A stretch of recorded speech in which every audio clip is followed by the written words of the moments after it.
بسم اللہ الرحمن الرحیم۔ السلام علیکم پیارے بچوں، امید ہے کہ آپ خیر و عافیت سے ہوں گے اور ان دنوں میں بھی اپنی تعلیمی مصروفیات کو جاری رکھے ہوئے ہوں گے۔ تو پیارے بچوں، آج کی ہم نظم میں جو اشعار پڑھیں گے اس کی تشریح بھی کریں گے اور مشکل الفاظ کے معنی بھی ہم بیان کریں گے۔ تو چلیں بچوں شروع کرتے ہیں، اور نظم کا نام ہے پیوستہ رہ شجر سے امید بہار رکھ، اور یہ علامہ محمد اقبال کی لکھی ہوئی ہے۔ پیارے بچوں، اس کی اس کا مرکزی خیال آپ کے سامنے رکھ چکے ہیں۔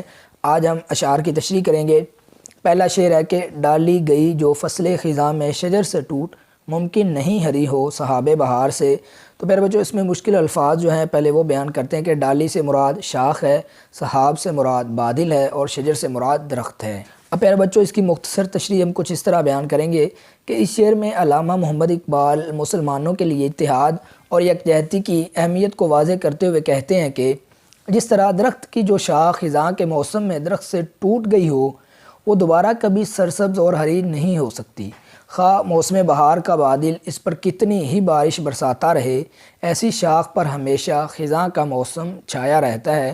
اس کی وجہ یہ ہے کہ درخت سے اس کا تعلق ٹوٹ چکا ہوتا ہے۔ اب پیارے بچوں، ہم دوسرا شعر پڑھیں گے، اسی طرح دوسرے شعر کی بھی تشریح کریں گے کہ ہے لا زوال عہد خزاں، اس کے واسطے کچھ واسطہ نہیں ہے اسے برگ و بار سے۔ تو پیارے بچوں، مشکل الفاظ اس میں ہیں کہ لا زوال، جسے زوال نہ ہو، لا فانی ہوتا ہے جو، برگ و بار پتے اور پھول مراد ہیں، پھل مراد ہیں، عہد خزاں یعنی خزاں کا موسم۔ اب اس کی تشریح بیان کرتے ہیں۔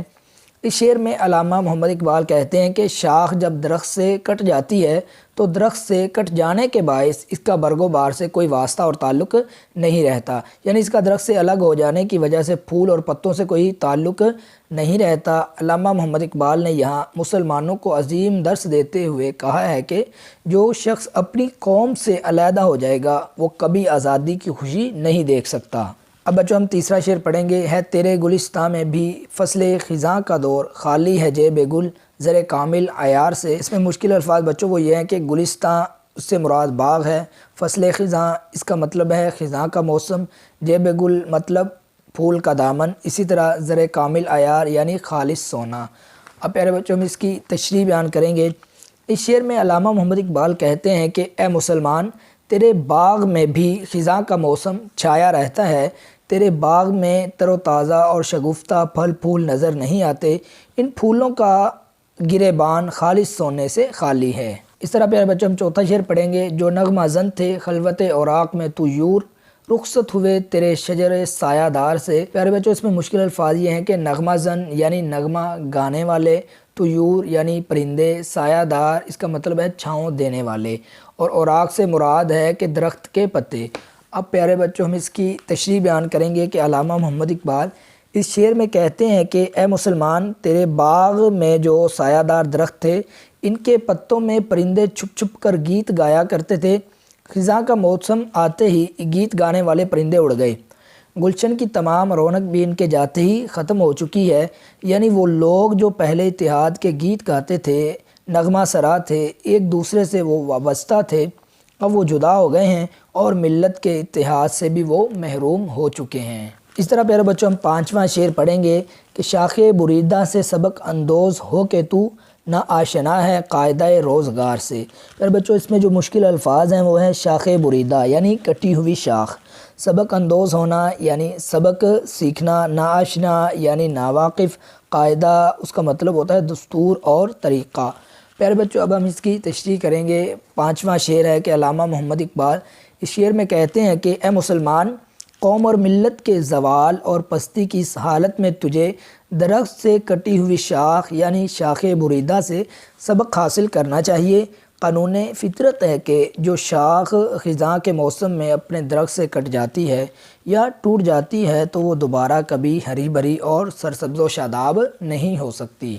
اس طرح بچوں، اس نظم کا آخری اور چھٹا شعر ہے کہ ملت کے ساتھ رابطہ استوار رکھ، پیوستہ رہ شجر سے امید بہار رکھ۔